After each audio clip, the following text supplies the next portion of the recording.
আমি আপনাদের সামনে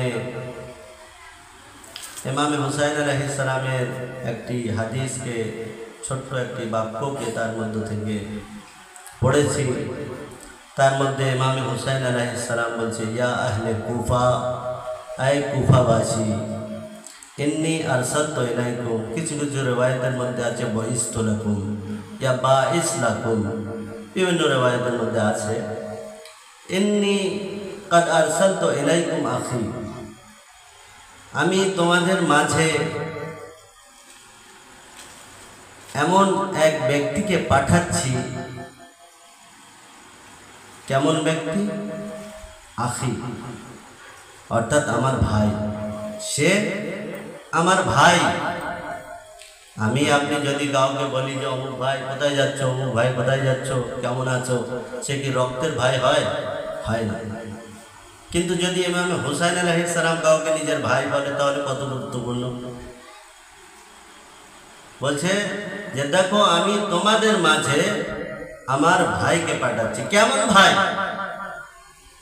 ওয়াবনু আম্মি, সে আমার রক্তের ভাই, কিন্তু কেমন ভাই?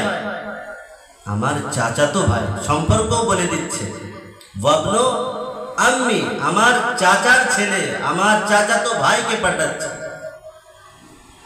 শুধু এই নয়, আর কেমন? মিন আহলে বাইতি,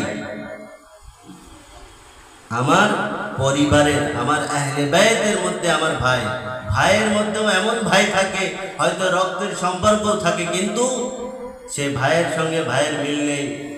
আজ এই কথা নিয়ে, কাল ও জিনিস নিয়ে ভাইয়ের সঙ্গে ভাইয়ের সম্পর্ক থাকে না। কিন্তু ইমামে হুসাইন এখানে বলছে যে দেখো, আমি আমার নিজের এমন ভাইকে পাঠাচ্ছি যার সঙ্গে আমার এখনো সম্পর্ক আছে, আমার আহলে বাইতের মধ্যে আছে। এমন নয় যে তার সঙ্গে আমার সম্পর্ক শেষ হয়ে গিয়েছে। বসেখাতি, এবং যে আমার ভরসা, তাকে আমি পাঠাচ্ছি তোমাদের মাঝে। এই বাক্য দিয়ে আপনারা মজলিসে এর আগেও শুনেছেন জনাবে মুসলিমের ব্যাপারে। আমি শুধু কিছু কথা আপনাদের সামনে এই ব্যাপারে বলবো, আর ইনশাআল্লাহ আপনাদের জাহমান তামাম। মুহররমের আগাজ কিন্তু হয়ে গিয়েছে। সর্বপ্রথম যে কারবালার শহীদের নাম লেখা হয় তার নাম কি? জনাবে মুসলিম ইবনে আকিল। ওনার নামকেই সব থেকে প্রথমে লিস্টে রাখা হয় কারবালার শহীদের মধ্যে। আপনাদের কাছে কিছু প্রশ্ন, যে জনাবে মুসলিম কোথা থেকে কুফায় চলে গিয়েছিল? আমরা শুনি, মজলিসের এক এক পর্ব শুনতে আসি, ছোট থেকেই শুনতে আসি, বড় হয়ে গিয়েছে। বড় হবার যারা বড় ছিল তারা বুড়ো হয়ে গিয়েছে, কিন্তু অনেকে এখনো ভুলভাল বলে ফেলে। ঠিক যেমন ভাবে মনে করেন জনাবে আদমের 2 সন্তানের ঘটনা শুনতে থাকি আমরা, মাওলানা বিভিন্ন জায়গায় পড়ে যে এক সন্তান আর এক সন্তানের কতল করেছিল, কিন্তু নাম এখনো সঠিক বলতে পারে না। একজন ছিল হাবিল আর একজন ছিল কাবিল। তো কে কাকে কতল করেছিল সঠিক এখনো নাম বলতে পারে না। হাবিল কাবিলকে কতল করেছিল না কাবিল হাবিলকে, এই কনফিউজে থেকে যায় এখনো। তো ঠিক তেমনই ভাবে আমরা শুনি মজলিস, কিন্তু আমাদের স্মরণে থাকে না। 8 জিলহজ্জায় আমরা শুনেছি জনাবে মুসলিমের মজলিস, কিন্তু প্রশ্ন এই যে জনাবে মুসলিম আলাইহিস সালাম কুফায় তো গিয়েছিলেন, কিন্তু কোথা থেকে গিয়েছিলেন? মদিনা থেকে গিয়েছিলেন? ইমাম হুসাইন মদিনা থেকে পাঠিয়েছিলেন না মক্কা থেকে পাঠিয়েছিলেন, না কোথা থেকে?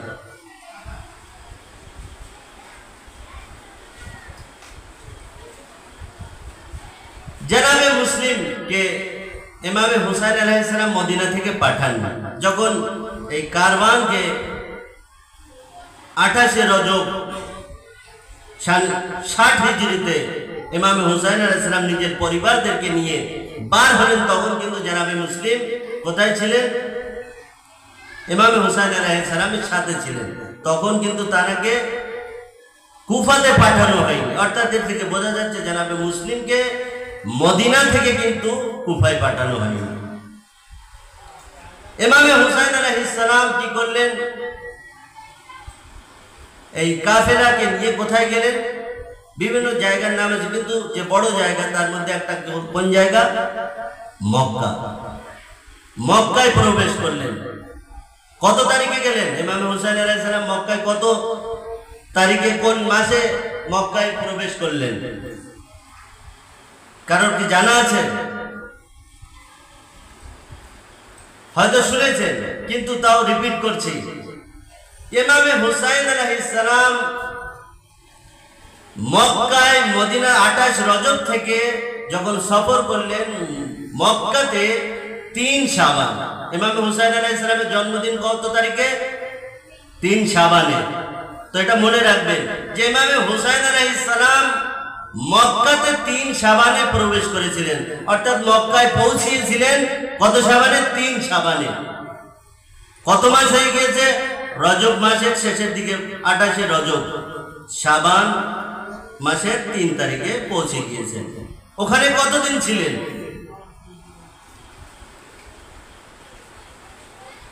ইমামে হুসাইন আলাইহিস সালাম কত মাস ছিলেন মক্কাতে? ইমামে হুসাইন আলাইহিস সালাম সমস্ত পরিবারদেরকে নিয়ে মক্কাতে 8 জিলহিজ, কত? 8 জিলহিজ, যেদিনে জনাবে মুসলিমের শাহাদাতের তারিখ, সেই দিন থেকে সেই দিন পর্যন্ত মক্কায় ছিলেন। 8 জিলহিজ্জে কি করেন? মক্কা থেকে ইমামে হুসাইন আলাইহিস সালাম কারবালার জন্য রওনা নেন। তাহলে কত মাস? শাবান, রমজান, শাওয়াল, জিকাত, জিলহিজ, অর্থাৎ 4 মাস, প্রায় 8 দিন, 7-8 দিন মক্কাতে ইমাম হুসাইন আলাইহিস সালাম কি করলেন? অবস্থান করলেন। ইমাম হুসাইন আলাইহিস সালামের কাছে কুফাবাসীদের চিঠি কখন আসে? ইমাম হুসাইন আলাইহিস সালাম তো শাবান মাসে পৌঁছে গিয়েছিলেন, কিন্তু চিঠি কখন আসা শুরু হলো ইমাম হুসাইন আলাইহিস সালামের কাছে? ইতিহাসের মধ্যে লেখা আছে সর্বপ্রথম যে চিঠি ইমাম হুসাইন আলাইহিস সালামের কাছে পৌঁছায় সেটা হলো 10 রমজান। মনে থাকবে, 10 রমজান, রমজান মাসের 10 তারিখে প্রথম চিঠি ইমাম হুসাইন আলাইহিস সালামের কাছে পৌঁছায়। 10 রোজায় কার শাহাদাত দিবস? 10 রোজায় যে মালিকাতুল আরব, যে এই ইসলামের উপরে নিজের ধন সম্পদ সবকিছুকে লুটিয়ে দিয়েছে, জনাবে খাদিজাতুল কুবরা তানার শাহাদাতের দিবস। এই 10 রমজানে কি করলো? ইমাম হুসাইন আলাইহিস সালামের কাছে সর্বপ্রথম কুফাবাসীদের চিঠি আসলো, প্রথম চিঠি। চিঠি একের পর আসতে থাকে। 30 রোজা হয়ে গেল, ইমাম হুসাইন আলাইহিস সালামের কাছে চিঠির এক বোঝা এসে পৌঁছালো। মেম্বারের পাশে রাখা আছে, 2 সাইডে ইমাম হুসাইন আলাইহিস সালামের কাছে বিভিন্ন ধরনের চিঠি এসেছে। মাওলা, আপনি এখানে চলে আসেন। মাওলা, আমাদের কোনো ইমাম নেই। চিঠির বিবরণ দিতে গেলে অনেক সময়। ইমাম হুসাইন আলাইহিস সালাম কি করলো?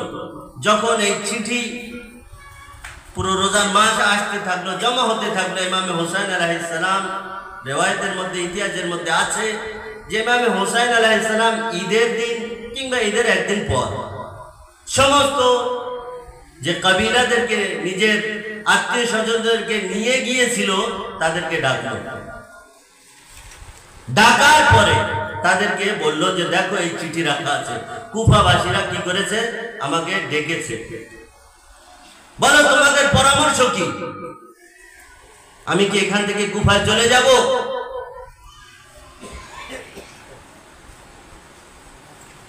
একবার যখন এই কথাকে ইমাম হুসাইন আলাইহিস সালাম তাদের সামনে রাখলো, তার মধ্যে সবাই বলতে লাগলো যে মাওলা, এই কুফাবাসীরা কিন্তু আপনার বাবা আলী মুর্তজাকে শহীদ করেছে। মাওলা, ওখানে আপনাকে যাওয়া যাবে না। বলছে তাহলে এই চিঠির উত্তর আমি কি লিখবো? এই চিঠির উত্তর আমি কি দিব? ওরা বলছে আমাদের কোনো ইমাম নেই, আমাদের ইমামের প্রয়োজন। আপনি যুগের ইমাম, আপনি আমাদের কাছে চলে আসেন। আর যদি আমি না যাই তাহলে কাল হাসরের ময়দানে আমি কি জবাব দেব? তাদের চিঠির তো উত্তর দিতে হবে, তাহলে আমার কাছে রাস্তা কি আছে? ইমামে হুসাইন আলাইহিস সালাম যখন এই কথাকে বলল ওদের সামনে, তখন ইমামে হুসাইন আলাইহিস সালামকে তারা একটা পরামর্শ দিল যে মাওলা, আপনি যান না, আপনি কাউকে নিজের প্রতিনিধি, নিজের সফির হিসাবে কাউকে ওখানে পাঠান। তখন কি করলো ইমামে হুসাইন আলাইহিস সালাম? তার মধ্যে কিন্তু আলী আকবর আছে,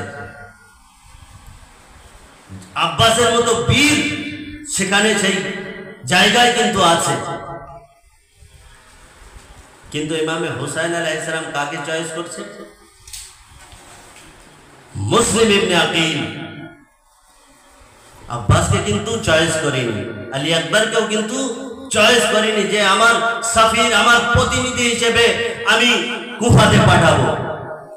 আরে হুসাইন জানতো যে হুসাইনের বন্ধু হাবিব ইবনে মাজাহির যেমন ব্যক্তি হতে পারে, তাহলে তার সফির কেমন ব্যক্তি হতে পারে, তার শিক্ষা কত হতে পারে।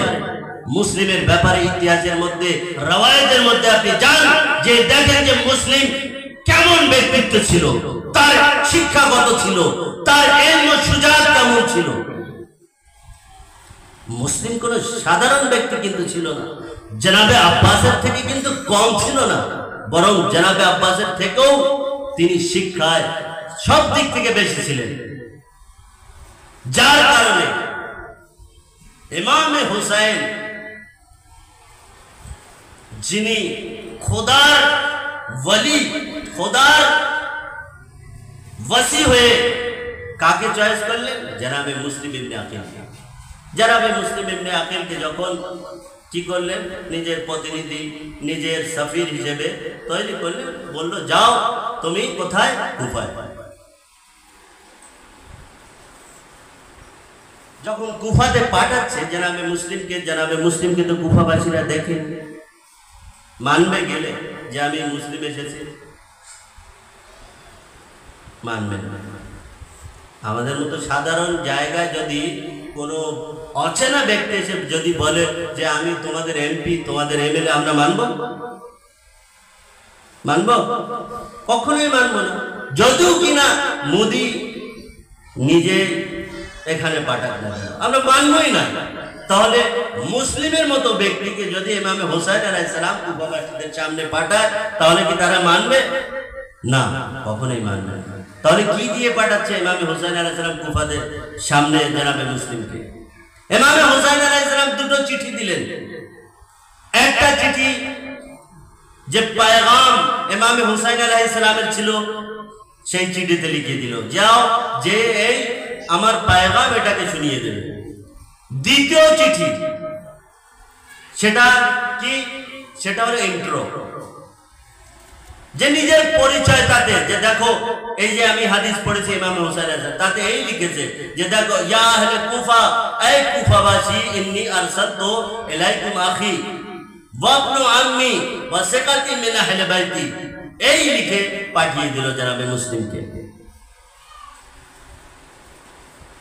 কুফাবাসীদের পাশে। ইমাম হুসাইন আলাইহিস সালাম আবার পিছনের দিকে আসলেন। ইমামে হুসাইন আলাইহিস সালাম কোথা থেকে নিজের সপরিবারদেরকে নিয়ে যাচ্ছেন? কারবালার উদ্দেশ্যে, মদিনা থেকে। আচ্ছা, প্রশ্ন কি মনের মধ্যে জাগে না যে ইমামে হুসাইন আলাইহিস সালাম যদি চাইতো তাহলে কি মদিনাকে কারবালা করতে পারতো না? নিজেকে তো শহীদ করানো ছিল, নিজের সপরিবারদেরকে শহীদ করানোর কথাই তো ছিল, কেন মদিনায় বসে করাতে পারতো না? কারবালায় যাওয়ার কি প্রয়োজন ছিল? এই কথা প্রশ্ন জাগে কিনা মনের মধ্যে? ইমামে হুসাইন আলাইহিস সালাম মদিনা থেকে চলে যাচ্ছে, আচ্ছা ঠিক আছে যাচ্ছে মদিনা থেকে, কিন্তু মদিনা বাসীদেরকেও তো সঙ্গে নিয়ে যেতে পারতো, শুধু নিজের সপরিবারদেরকে কেন নিয়ে যাবে? ইমামে হুসাইন আলাইহিস সালাম মদিনাকেও কারবালা তৈরি করতে পারত, কিন্তু করেনি। কেন? ইতিহাসের মধ্যে বহু এর উত্তর দেওয়া আছে, এবং আমাদের যে বড় বড় ওলামা চলে গিয়েছে তারাও তাদের পুস্তকের মধ্যে উত্তর অনেক ভাবে লিখে গিয়েছে। তাদেরকে উপর আল্লাহ রহমত নাজিল হোক, তারা এত বড় বড় প্রশ্নের উত্তর লিখে চলে গিয়েছে। প্রশ্নের উত্তর তো অনেক দিয়েছে, কিন্তু তার মধ্যে আমি দুটো প্রশ্নের উত্তর দেব, যে বেশিরভাগ যে পুস্তকের মধ্যে লেখা আছে এই প্রশ্নের উত্তর, যে ইমাম হুসাইন আলাইহিস সালাম নিজে চাইলে মদিনাকে কারবালা তৈরি করতে পারতেন, কিন্তু কেন নিয়ে যায়নি কুফাবাসীদের সঙ্গে, কিংবা মদিনাকে কেন কারবালা তৈরি করে?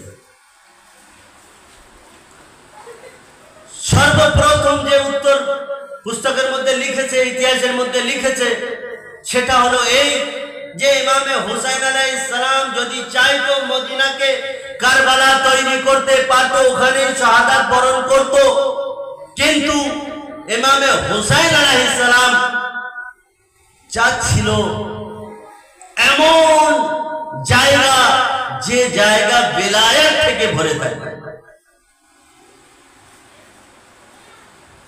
আচ্ছা, আমাদের মনের মধ্যে যখন মদিনার কথা আসে না, তখন মনে হয় যে যদি নিজের জীবনে একবার সময় হতো, যদি যেতে পারতাম মদিনা, তাহলে ওখানেই থেকে যেতাম।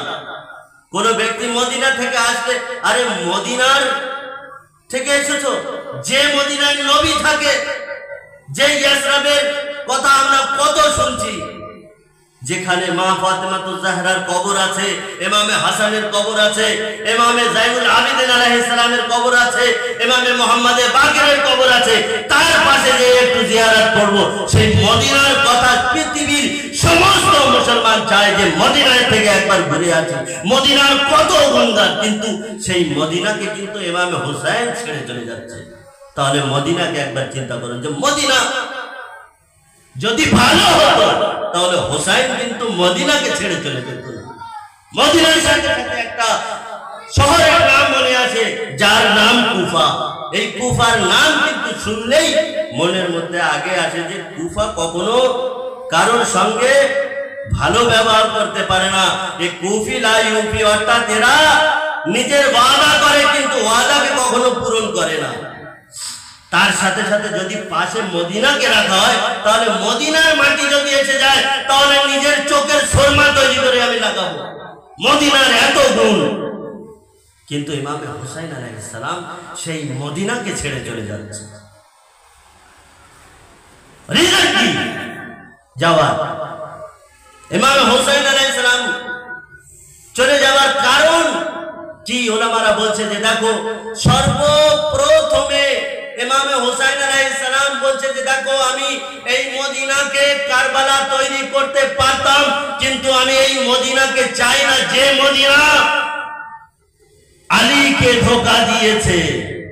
সর্বপ্রথমে আলীকে ধোঁকা দিয়েছে। মা ফাতেমাতুজ জাহরা লোকের দরজায় দরজায় যে জিজ্ঞাসা করতো না যে তোমরা কি গদিরে খুমের ময়দানে ছিলে না, যে নবী আলীকে মাওলা তৈরি করেছে? দরজা থেকে কি উত্তর আসতো? দেখো, আমি তো বয়স হয়ে গিয়েছে, আমি তখন চোখে ভালো দেখতে পাইনি, আমার কানে অত শুনতে পাই না, আমি ভালো শুনিনি। এইভাবে ফাতেমাকে নিজের বাড়ি থেকে পাঠিয়ে দিত, বলতো নবী কি বলেছে আমরা শুনতে পাইনি। আলীর বেলায়েতকে তারা ইনকার করেছে, বলছে যে আলীকে যে ইনকার করেছে, যে মদিনা আলীকে ছেড়ে দিয়েছে, সেই মদিনাবাসীকে আমি কারবালায় শাহাদাতের দরজা দিতে পারবো না। তাহলে ফার্স্ট রিজন বোঝা গেল যে ইমামে হুসাইন আলাইহিস সালাম কাকে চায়? যে ধোঁকাবাজ হয় তাকে কিন্তু ইমামে হুসাইন চায় না। যে আলীর বেলায়েতকে কবুল করেনি তাকে কিন্তু ইমামে হুসাইন চায় না। তাহলে যদি আজ আমরা এখানে ফাঁসি আযা বিছিয়ে থাকি, যদি কোনো ব্যক্তি ধোঁকাবাজ হয়, আলীর বেলায়েতকে না মানে, যদি খুব গর্ব করে থাকে, তাহলে সেই হুসাইন নিজের শাহাদাতের দরজা, নিজের সেই ক্ষমা যেটাকে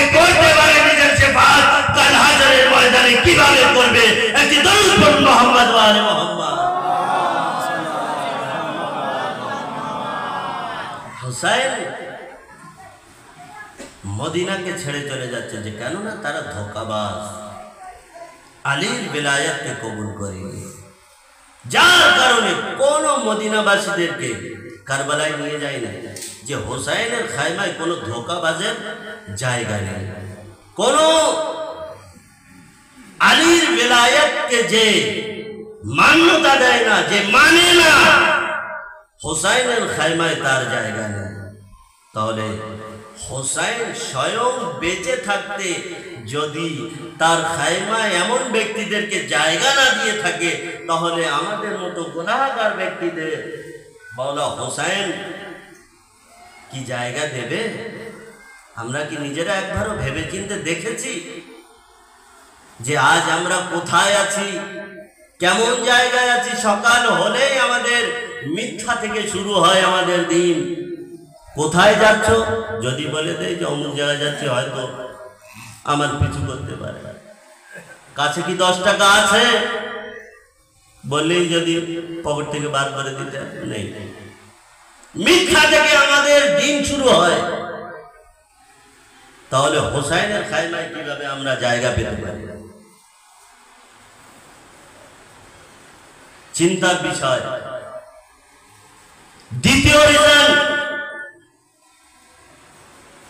যে যার কারণে ইমামে হুসাইন আলাইহিস সালাম মদিনাবাসীদেরকে নিয়ে যায়নি নিজের সাথে।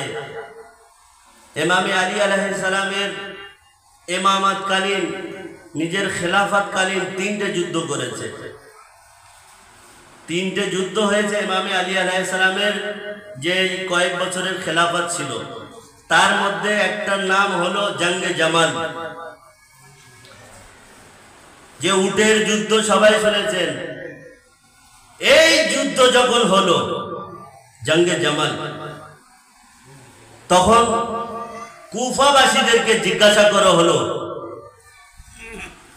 যে তোমরা কোন পথে, কার রাস্তায় থাকবে, তোমরা কোন দলের দিকে?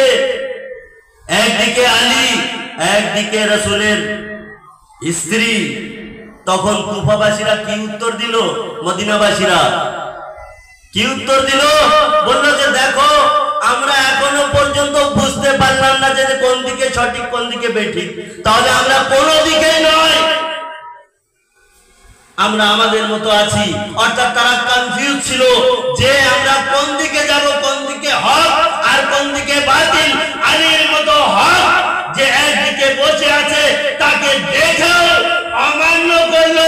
হুসাইন বলল যে দেখো, তোমাদের মতো কনফিউজ লোক যত সময় ঠিক করতে পারবে না যে হক কোন দিকে বাতিল কোন দিকে, তত সময় পর্যন্ত হুসাইনের হকের রাস্তায় তোমাদের কোনো অবস্থান নেই, কোনো জায়গায় নেই। মুহাম্মদ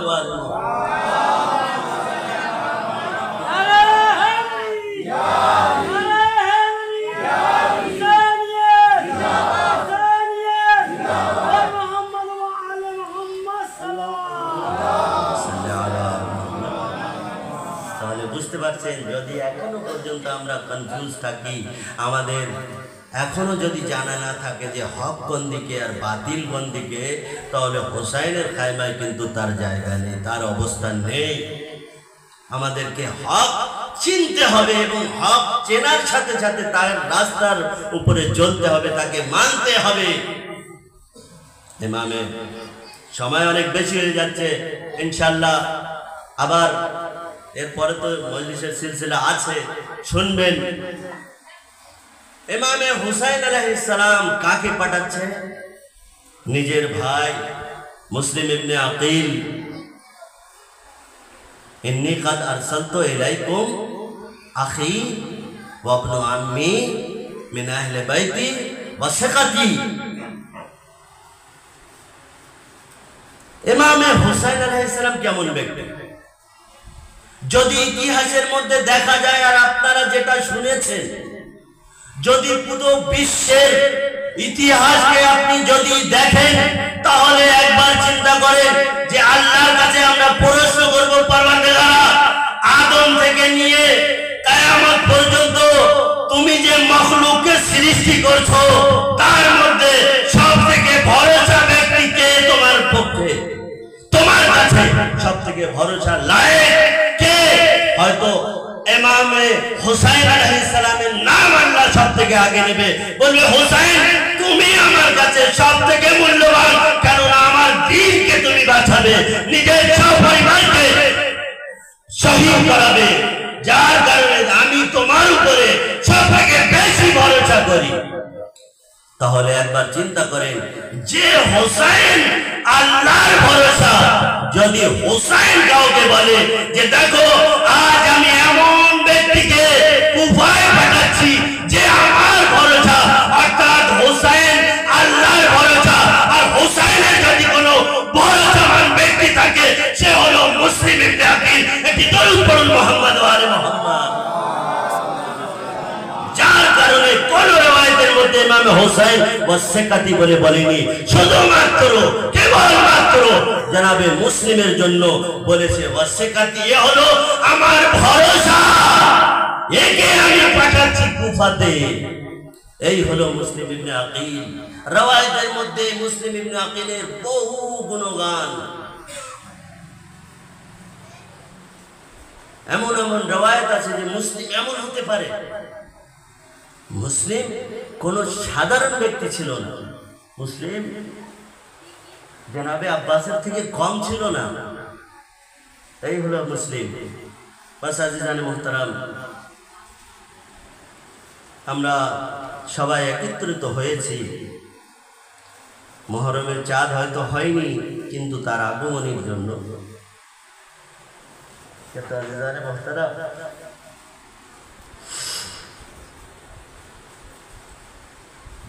শুধু আমরা কিন্তু এখানে এই আলোকে জ্বালাই না, আজ বরং কয়েকদিন আগে থেকে মদিনার সেই অন্ধকার কবরে এক দুঃখিয়ারি মা নিজের পাজরে হাত রেখে কিন্তু এক অপরের বাড়িতে যাচ্ছে। যাওয়ার সাথে সাথে হয়তো এটা জিজ্ঞাসা করছে যে আমার কলেজার টুকরো হোসাইন 3 দিনের ভুকা পিপাসায় হত্যা হয়ে গিয়েছে নির্মম ভাবে, তার জন্য তুমি কি করেছো? চলো হোসাইনের জন্য কিছু করি। শাম থেকে এক ফুপি আর এক ভাতিজি, ফুপি হাত ধরে হয়তো বলছে, ফুপি আম্মা মুহররমের চাঁদ নমুদার হচ্ছে, আমার বাবার উপরে কি কেউ কাঁদবে? তাকে সঙ্গে করে নিয়ে আসছে। আজকুমাল্লাহ ইমামে হুসাইন আলাইহিস সালাম মুসলিমকে পাঠালো কুফাতে। মুসলিম যখন ওখানে গেল, ইমামে হুসাইন আলাইহিস সালামের সফিরের হাতে ইতিহাসের মধ্যে লেখা আছে 18,000 ব্যক্তি এসে বয়াত করলো। কিছু কিছু রওয়ায়াতের থেকেও বেশি। কিন্তু যদি কোনো ব্যক্তি একবার নিজে চিন্তা করে থাকেন, যার সঙ্গে সঙ্গে যদি 10 জন 20 জন ব্যক্তি সবসময় পিছু পিছু ঘোরে, তার মনে কত সাহস থাকে। যদি কেউ কোনো কথা বলে এখানে তাকে এ করা হবে। কিন্তু 18,000 ব্যক্তি যে মুসলিমের সাথে আছে, তাহলে মুসলিমের কত সাহস কুফায়। সেই মুসলিম এমন এক সময় আসলো যে মুসলিম নামাজ পড়ে বার হলো, মুসলিমের পিছনে আর কেউ নেই। মুসলিমের তানহা গরিব, শহর নতুন, চেনে না, কোথাও যায় না। মুসলিম যখন রাতের সেই অন্ধকারে বার হলো মসজিদ থেকে, একবার দেখলো চারিদিকে, দেখছে আমি চিনতে পারছি না মুসলিম কোথায় যাবে। মুসলিমকে সবাই ছেড়ে দিয়েছে। একবার মুসলিম নিজে কি করলে, সেই অন্ধকারে এগলি যেতে যেতে এক জায়গায় ক্লান্ত হয়ে বসলো। বসার পরে সেখানে কিছু আরাম করতে লাগলো। হঠাৎ সেই বাড়ির এক মহিলা বার হলো। বার হবার পরে বলছে, ভাই তুমি এখান থেকে চলে যাও, কুফার হালাত খুবই খারাপ। একবার মুসলিম কি বলছে জানেন? বলছে হ্যাঁ আমি চলে যাব, কিন্তু আমার খুব পিপাসা পেয়েছে, এক গ্লাস পানি হবে? যখন এই কথা শুনলো বললে হ্যাঁ কেন হবে না ভাই। সেই মহিলা যখন সেই তোমার নাম বলা হয়, মহিলা পানি আনতে গেল, পানি নিয়ে বার হলো, মুসলিমকে দিল, মুসলিম পানি পান করার পরে যখন যেতে লাগলো, সেই মহিলা বললো ভাই তুমি মনে হচ্ছে এই শহরে নতুন তাই না? বলছে তোমার কি কেউ নেই এখানে? বলছে তুমি কোথা থেকে এসেছো? যখন মুসলিম বললো আমি মদিনা থেকে এসেছি। বললো তুমি মদিনা থেকে এসেছো, আবার নবীর শহর থেকে এসেছো? বললো তোমাকে কোথাও যেতে হবে না, তুমি আমার বাসায় চলে এসো। একবার মুসলিম বললো না আমি তোমার বাসায় যেতে চাই না। একবার সেই মহিলা জোর করতে লাগলো, বললো না এমন হতে পারে না যে আমার রাসূলের মদিনা থেকে আসবে, আমার মাওলা আলীর সন্তান আসবে আর সে আমার ঘরে প্রবেশ করবে না, এই রাতের অন্ধকারে এদিকে ওদিকে বেড়াবে। একবার জনাবে মুসলিম কি করলো, সেই নারীর ঘরে পৌঁছালো, রাত ওখানে কাটাতে লাগলো। হঠাৎ সকালের সময় হলো, ঘোড়ার টাপের আওয়াজ আসতে লাগলো, মুসলিমের কানে আওয়াজ যখন পৌঁছালো, মুসলিম নামাজকে শেষ করে বার হলো। সেই বিবি সেই মুআজ্জামা বলল মুসলিম তুমি বাইরে যেও না। একবার মুসলিম বলল যে দেখো আমি যদি বাইরে না যাই তাহলে এখন যে পর্দা তোমার মাথায় আছে এই পর্দা হয়তো আর থাকবে না। আমি বলবো মুসলিম তোমার পর্দার এত খেয়াল কাল 9 দিন পরে হয়তো কি 1 মাস পরে 2 মাস পরে তোমার ঘরের নারীরা এই কুফায় আসবে মুসলিম, তাদের মাথায় কোনো চাদর হবে না। আল-গরাজ মুসলিম বার হলো, মুসলিমকে শাহাদাত করার জন্য ধোঁকা দিয়ে মুসলিমকে এক গর্তে ফেলা হলো, মুসলিমকে বন্দী করা হলো দারুল আমারার উপরে। মুসলিমের হাতকে পিছন থেকে বাঁধা হলো, মুসলিম কিছু ওসিয়ত নসিহত করলো, একবার পানি চাইলো ইবনে জিয়াদের কাছে। ইবনে জিয়াদ পানি তো দিতে দিল, কিন্তু মুসলিমের সামনে যখন পানিকে নিয়ে আসা হলো, মুসলিম জখমি ছিল, পানিকে পান করতে পারলো না। হয়তো এই কারণে পানি নসিব ছিল না যে কাল কারবালার ময়দানে 3 দিনের ভুখাও পিপাসায় সবাই শহীদ হবে। মুসলিম তোমার নামও কারবালার শহীদে থাকবে, এ মুসলিম তুমি কিভাবে পানি পান করবে? একবার জনাবে মুসলিমকে যখন দারুল আমারায় নিয়ে আসা হলো হত্যা করার জন্য, এদিকে ইমামে হোসেন আলাইহিস সালাম নিজের কাফেলাদেরকে কারবালায় পৌঁছাচ্ছিলেন। কারবালায় যাওয়ার রাস্তায় একবার যখন ইমামে হোসেন আলাইহিস সালামের মুখ থেকে একটি আওয়াজ বার হলো, বলল ইন্না লিল্লাহি ওয়া ইন্না ইলাইহি রাজিউন। এই আওয়াজ যখন বার হলো, জনাবে আব্বাস দৌড়ে মাওলা হোসেনের কাছে আসলো, বলল আকা কি হয়েছে? বলল আব্বাস কিছু হয়নি। বলল না মাওলা কালেমা ইস্তেজা পড়া মানে অনেক দুঃখের সংবাদ। মাওলা বলেন কি হয়েছে? একবার হোসেন আলাইহিস সালাম নিজের ঘোড়াকে রাখলো, বলল আব্বাস এখানে এসো। নিজের 2 আঙ্গুল থেকে ইশারা করলো, বলল আব্বাস দেখো। একবার যখন আব্বাস দেখতে বলো, দেখলো যে মুসলিমকে দারুল কামায় নিয়ে যাওয়া হয়েছে শহীদ করানোর জন্য, শহীদ হবে। একবার নিজের সরকে কাটা হলো, মুসলিমের সর কলম হলো। এদিকে আব্বাস বলল মাওলা আমাকে কুফায় পাঠিয়ে দেন। মাওলা বলল কেন আব্বাস? বলল মাওলা আমার গরিব ভাই, ওখানে তাকে কে দাফন করবে? বলল আব্বাস তুমি আবার দেখো। আব্বাস যখন আবার দেখতে শুরু করলো না, আব্বাস কি দেখলো যে মুআজ্জিমা নিজের পাজরে হাত রেখে বলছে আমার মুসলিম এসো আমার কোলে, আর লোকের দরে দরে যাচ্ছে, কেউ আছো যে আমার মুসলিমের দাফন কাফন করবে? আলা লানাতুল্লাহি আলাল কওমিস জালিমিন ওয়া সায়ালামুল লাযিনা